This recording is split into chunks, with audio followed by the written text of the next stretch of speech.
I've stood outside a lot of doors in my life. That's what a royal guard does mostly. You stand. You wait. You watch the world walk past you and pretend it doesn't notice you're there. But I'll never forget the night I stood outside that door, the king's door. My name is Elias. I served the crown of Thornevale for 19 years, and what I'm about to tell you I've never told anyone, not even my wife. It was late autumn, the kind of cold that gets under your coat no matter how many layers you wear. Holloway Palace sat quiet under a gray sky, and the fountains in the courtyard had already been drained for the season. You could hear the wind moving through the empty stone halls like it was looking for something. King Aldrich had been unwell for weeks. The palace kept it quiet, of course. That's how it works. The people outside the gates saw the flag still flying, the guards still marching, the lights still burning in the high windows. To them, nothing had changed. But we knew. The doctors came at odd hours now, sometimes 2 at a time. The king's meals came back barely touched, and the laughter that used to spill out of his study in the evenings, that was gone, completely gone. That night I was posted near the royal wing.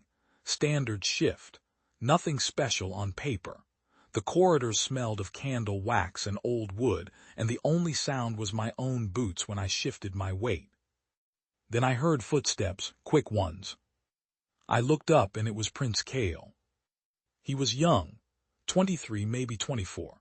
Still had that look boys have when they haven't quite figured out how heavy the world is going to be. He walked fast, coat unbuttoned, hair a mess, like he'd left in a hurry. He stopped when he saw me. For a second, neither of us said anything. "Is he awake?" the prince asked. His voice was low, careful. "I believe so, Your Highness," I told him. He nodded, but he didn't move. He just stood there, staring at his father's door like it might open on its own, and I saw something in his face that I hadn't seen before. Not fear, exactly. Something closer to knowing. He was starting to understand what was coming, and he wasn't ready. Nobody's ever ready for that. "You've served him a long time," Cale said suddenly. 19 years, sir." He almost smiled. Almost. "Then you know him better than most of the people in this building." I didn't answer that. It wasn't my place. But he was right, in a way. You learn a man when you stand near him long enough. I knew how the king took his tea. I knew the way he tapped his ring against the table when he was thinking. Small things. The things that don't make it into history books. The prince took a breath, steadied himself, and then he put his hand on the door. He looked back at me one more time. "Whatever happens in there," he said quietly, "you didn't hear it, understood." "Understood, Your Highness."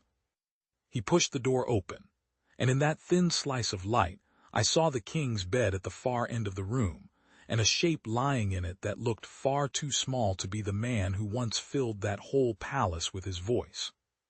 Then the door closed, and I was alone in the corridor again, with the cold and the wind, and a feeling in my chest I couldn't shake. Something was ending. I could feel it. I don't know how long the prince stayed in there. Time gets strange on a night like that. I stayed at my post. That's the discipline they beat into you. No matter what you hear, no matter what you feel, you hold your ground. You don't move. You don't look away.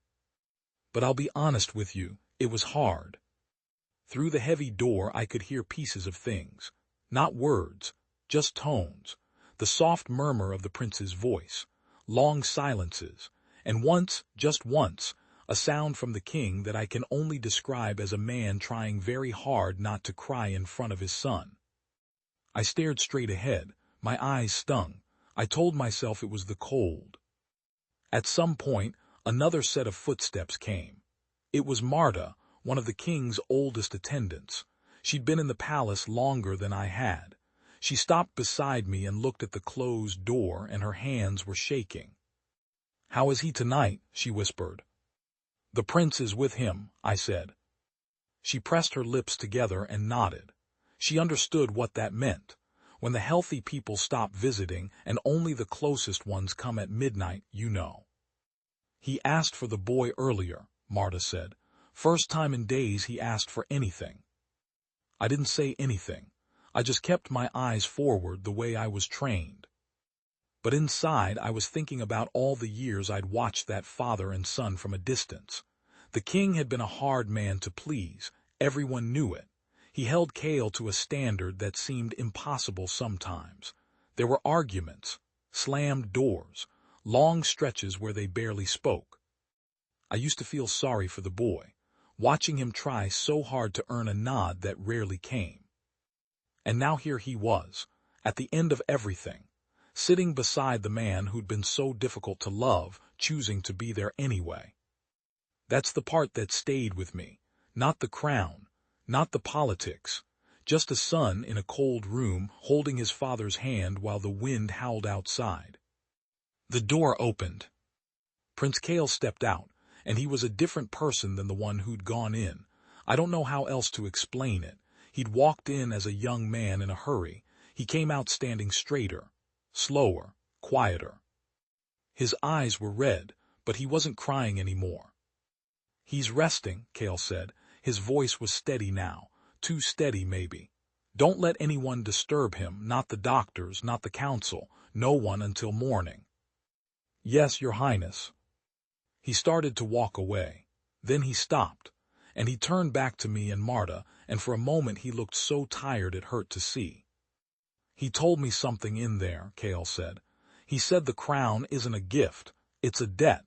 You spend your whole life paying it back to the people who trust you. He looked down at his own hands. I don't think I understood that until tonight. Then he walked off down the corridor, and his footsteps were slow and even, and they didn't sound like a boy's footsteps anymore. Marta was crying beside me. I didn't stop her.